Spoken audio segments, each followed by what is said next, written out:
Hi, everyone. Welcome to another episode of Pints with Ayre. I'm Brent Heffley, Sales and Marketing for Ayre Acoustics. I'm here with Ariel Brown, our Senior Engineer and VP, and Ryan Berry, our CEO and Expert Technician. And as always, we're excited to have another episode and another pint together. So I am breaking the IPA tradition I've had for a little while now because it feels like it's winter out here, even though it's just smoke in the sky. But I'm going with a Block 15 Dark Matter Chocolate Porter. Wow. For the day. Yeah, I know. I'm going off the deep end. It's like all the way into winter right there. But it just felt like a thick beer kind of day. You know, sometimes you just got to do that. Little meal. What have you guys got there today? So yeah, We went the other way. What's that? We went the opposite direction. Yeah, pretty light. So we'll be brewing another in our long list of local breweries. We'll be brewing Light Shine Helles. Nice. It's clean, golden, really delicious. Went the opposite in color. Right? Yeah, we'll have, I mean, combine them both. We've got a nice amber. There you go. Chocolate amber. I'm not sure how that would taste. I'm not sure either. Probably not the best. Although one of the weirdest beers I had was it was a coffee beer, but it was a light coffee beer. And it was so weird. I couldn't wrap my brain around it. It was like, because it's always chocolate or espresso stouts or whatever. And this was like a coffee, pale ale. And I was just like, it did not work for me. Interesting.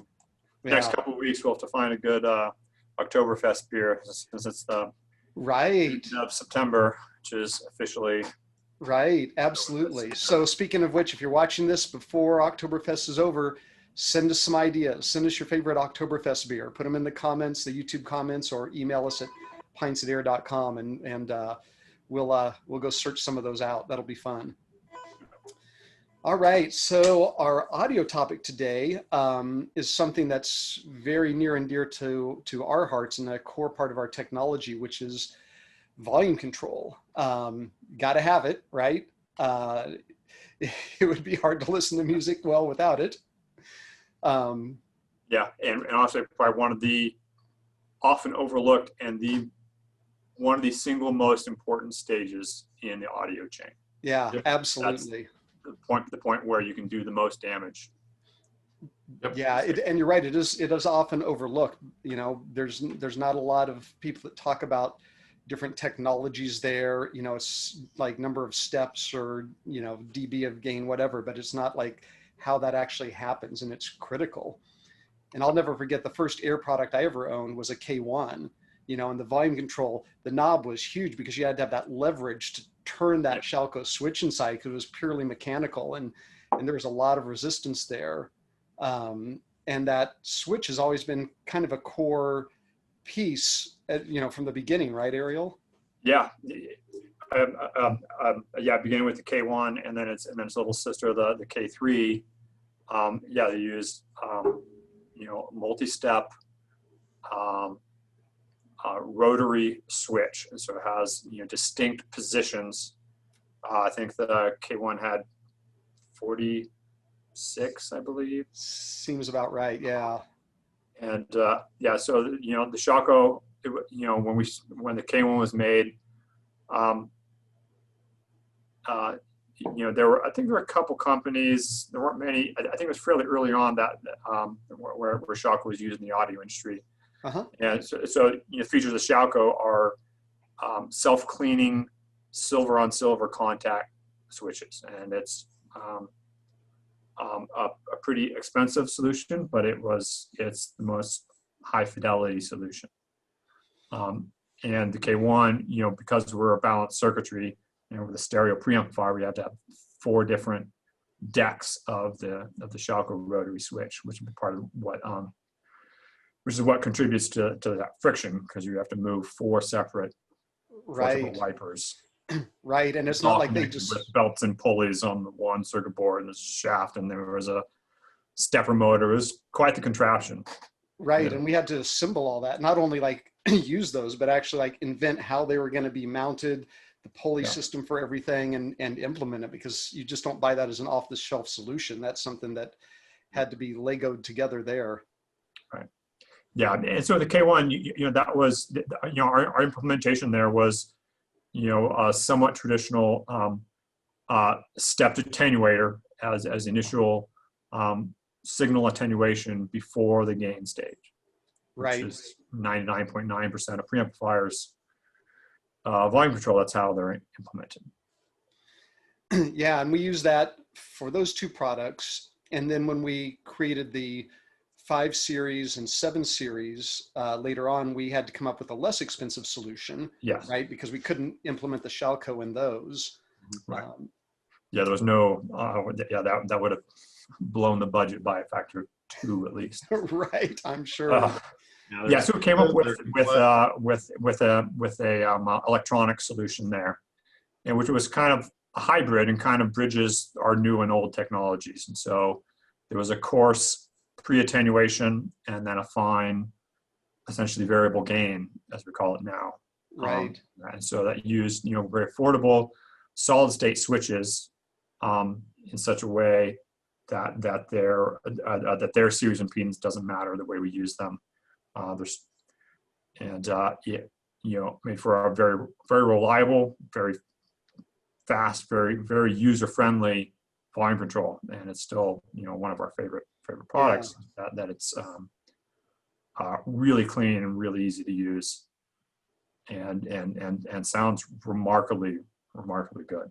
Yeah. So maybe we should just quickly define attenuation here for anyone that doesn't know what that is exactly. But that's just as you're changing the volume position, you're adding more or less resistance in line with the signal to lower the volume of it before it goes to the gain stage, right? Yeah, I mean, the attenuator, is essentially a voltage divider, and so, if you have a full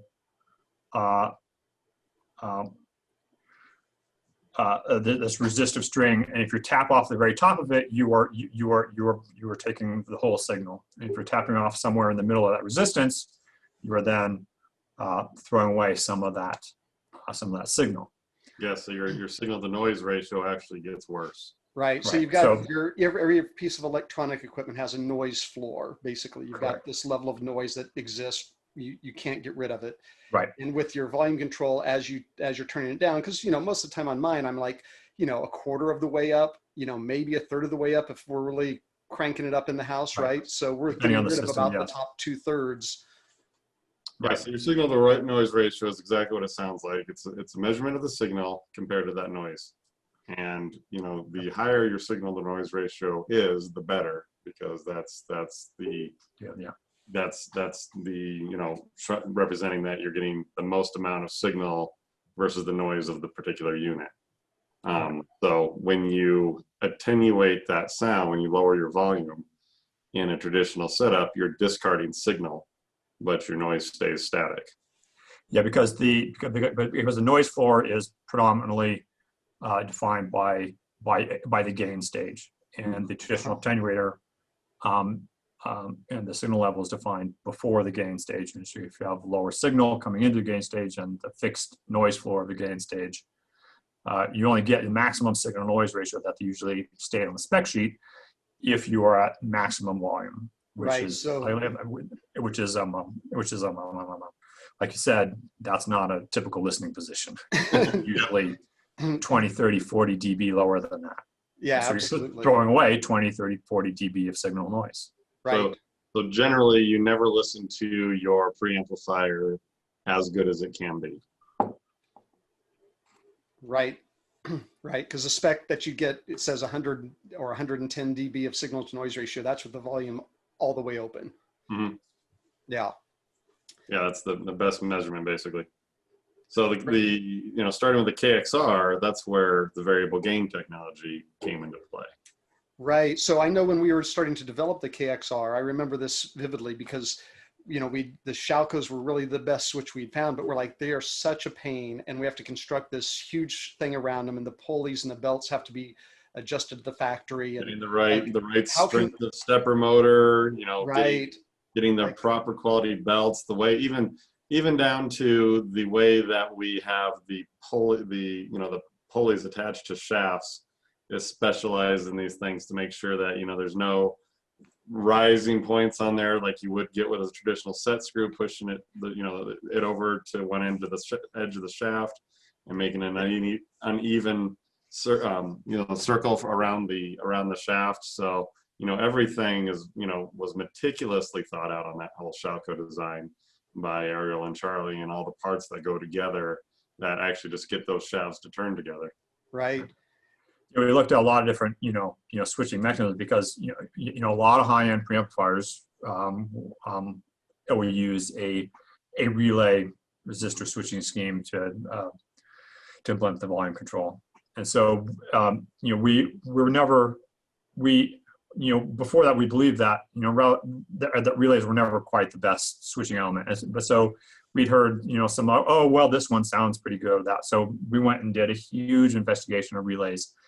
And we got everyone we could get, everyone recommended by our colleagues, and we went and listened to them, and we're very disappointed. Yeah, and I mean, we even revisited that years later to see if there's anything new Charlie and I had, and just a blind test, and the relays were they're just awful. Is the best way to put it. It's the nicest thing I can say about them. They do such a terrible thing to the sound, and having them in the circuit, completely unacceptable for us, as far as using them in an active portion of the circuit. right.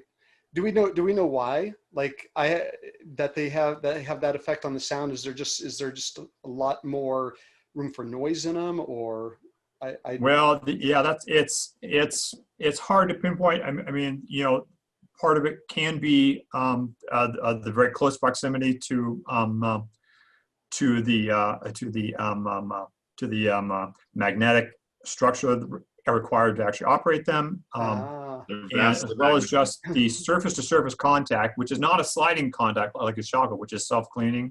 Mm-hmm. And so they have to have the contacts they're various coated metals, and that they're all going to be a little bit different, and they're most often sealed, so they should not oxidize over time, but the actual material of the two, the base material as well as the coating material, definitely affects. Right. And I think that's a big factor in it too. They're largely magnetic devices, and you know how we are with customizing every material and every component we have in our products. And in a relay, you can't get that. So we don't have that advantage there. So there hasn't been a relay that we've been really impressed with. So now it comes down to what are other options? There's various ways of having a solid state type of switching system, but those have their own problems in the circuit design. So then we get to the Shalcos, and like you mentioned, we're not the first company ever to have figured out that Shalcos are really good for audio, but we're also not the first company to figure out they're also very difficult on a maintenance and all the factors that go into having a mechanical switch. There are reliability costs that go with that. It's a moving part that rubs one part against another, and over a certain number of years, which fortunately tends to be on the longer end of things, things can wear down. So you have to have technicians in place that are really good at taking these switches apart, putting in brand new wipers, realigning everything, getting all the pressures just right, making everything smooth and work correctly, and all the maintenance that goes along with it. So when we service these Shalco switches here, it's like rebuilding the switch from scratch again, like they do in the factory over in North Carolina. Right. So, it takes quite a bit of work to get them right. And, they are finicky devices, but it's the closest thing to having somebody go into your unit and change the resistor every time you want to change the volume that you can get. Nice. Yeah. I mean, the sound is amazing. And I know we still have original K1s from nearly 30 years ago out there in the field working absolutely fine. Working So fine. they do have a pretty long life, but you know, there is mechanical aspect. And the nice thing is that they are rebuildable, which is great. As long as you have, like I said, as long as you have that touch in there, you know, it takes some pretty well-trained people to be able to handle those things. Yep. So they're not easy to deal with. So I can understand the reluctance for people not wanting to get into that because they're expensive. You know, it feels like there's easier solutions than there are. Sure. But, Sure. you know, from a purist standpoint, haven't found one that's better yet. Oh, we'd never do anything the easy way. No, never. That's not in our DNA. So we So with the took, KX, yeah, go ahead, Roy. we took the Shalco as the heart, and then in the KXR we went above and beyond and developed a whole new circuit around that switch. Right. Yeah. Yeah. So what we call, you know, our VGT, Variable Gain Transconductance. Mm-hmm. And so in our circuit, the transconductance refers to, as particularly with our JFET-based input circuitry. So JFET essentially converts a voltage into a current, and with some gain. And so for in our circuit, relying on the fact that we don't use feedback, that current is simply converted back to a voltage with a resistor. Yep. And so in this case, with our variable gain, we have essentially a variable resistor. And so our Shalco selects different resistance based on your listening level. And so when you increase the resistance, you get more voltage. There's your volume control. And the unique thing about that then is instead of having that static signal to noise ratio, or the static noise, you maintain now your signal to noise ratio. So when your signal is reduced, your noise is reduced comparatively. Yeah, because the noise of the gain stage is directly tied to its gain. And so in a traditional system where you have fixed gain, you have a fixed level of noise. And when we have a variable gain, our noise now tracks the signal level because it's based on the same resistor, the same gain. So yes, you have essentially a consistent signal noise regardless of volume level. So now when we talk about, okay, a signal noise ratio of X amount of dB, that is through the volume range now. It's not just maximum volume where it measures the best, and that's how they measure it on a bench. You know, it's actually what the user gets to experience. And so, you know, you experience that full signal to noise ratio no matter where you're listening to it. If it's at 20 on the volume or if it's at 45 on the volume, you're still getting that same separation. And, you know, it's kind of interesting because when we had started working with Neil Young with the Pono project, he had come in and had wanted to listen to what we do, obviously, you know, to hear if it would be something that he'd be interested in partnering with us with. And Charlie had told me the story that he had come in, and when he listened to the KXR, one of the first things he did was turn the volume way down on the KXR and listen to it quiet. And that was what meant a lot more to him because he understood that it's easy to make something sound good loud, but getting something to sound right when the volume's low and you're not getting that huge, you know, gain boost and you're playing the loudness war, that's where a device really shows its character. Yeah, absolutely. The low level listening, that's tricky to do. And, you know, it manifests itself in all the little details that come out, the spatial details in terms of sound staging, but also just the musical details that you hear, all those textures and the layered elements to the music. Absolutely. Yeah. So, but it's not easy to implement in every circuit design, obviously, because if it were, everybody would be doing it. Right. It has to be zero feedback for the VGT to work. Yeah. This particular implementation. Yeah. The way that we do it. Yeah. Yeah.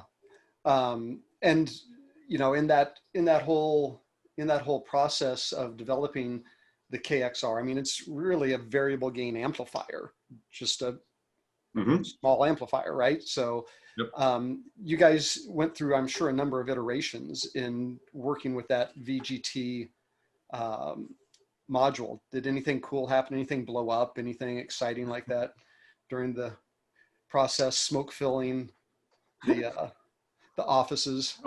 I don't remember that being one of our more dramatic ones. There were some details to get right as far as this switching, so that you don't get clicks and pops when you're changing volume. We learned a few things there, but I don't recall anything overly dramatic. Yeah, we have better stories about that one. Than a preamp. If we talk about some power amps, we've got some more dramatic stories. All right, we'll save that for a different episode. That'll be a good one. Nice. So yeah, so the KXR came out. We implemented the VGT, which was pretty epic, and now we've been able to carry that through to the KX5 and AX5 as well. The X5 series, yeah, it's basically it's almost the same implementation, just has fewer steps, slightly coarser steps. But otherwise, it's exactly the same. That's like getting that module to fit into the AX5 KX5 is probably one of our larger challenges with the design on those products, because they did require us to rethink how we do things. And once we got it there, it works great, but it was some doing. Right. Fitting it in the KXR, I would vote was one of the more bigger challenges. That's true. in that really, I think everything in the design of the KXR is a pretty masterful thing. I look back at what you guys did with the way that you've cut the channels out of the KXR and got everything to fit in there.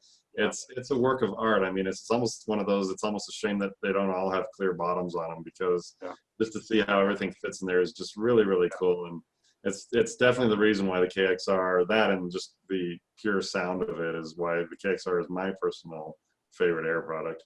Yeah, I remember working on both the MXR and KXR, because we kind of defined the chassis size first and just fighting for 10 thousandths of an inch here and there to get things to fit properly. I mean, literally 10 thousandths of an inch. We were, trying to find where we could shave that or gain that to be able to get things to clear and actually be able to install the modules. And I remember hand sanding in the internal chassis of the KXR, trying to get the module to fit inside. Yep. That's R&D right there. Yeah, nice. It's a brilliant design. Nice. Well, it's great too, because I have a lot fewer carpal tunnel problems with the KXR, because you just one finger that little dial with the fly-by-wire system in there. Yeah. So we use stepper motors to control it now instead of doing it purely mechanically. Well, the K1 and K3 still had stepper motors, but it was in parallel with a mechanical knob, whereas the newer stuff is fly-by-wire only. So it's whether it's the remote or the knob, that still goes to the same microprocessor, which is the only thing that then controls a stepper motor. Yep. Whereas in the K1, K3, it was actually in parallel. And so when you turn the physical knob, you were actually fighting the stepper motor. Right. Right. So this feels better, of course, is one big advantage of it. But, that's kind of a thing that's pretty cool with the KXR too.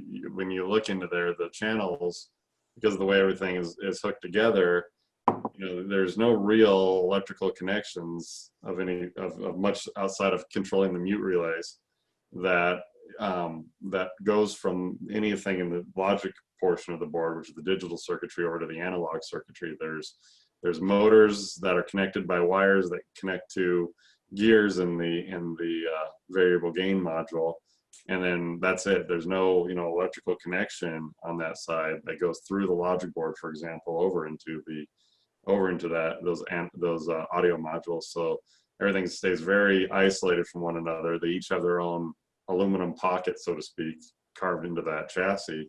So it keeps that separation really strong between everything. Yeah, and that's great, and another reason why the KXR sounds so amazing. Mm-hmm. Yeah. Yeah, so volume control, it's not easy to do right, but it's as Ariel said, it's one of the most critical parts of your stereo system, really. Right. There's different ways that everybody does it. Some are easier to maintain, and others sound better. And we definitely try to aim for the one that sounds the best, because we think in the end that's the most important thing when you're listening to your system. Yeah, absolutely. Cool. Cheers to that. Cheers. Yeah. If anyone has questions on volume controls, Shalco switches, or anything else, send us an email at pints@ayre.com. And until the next time, happy listening.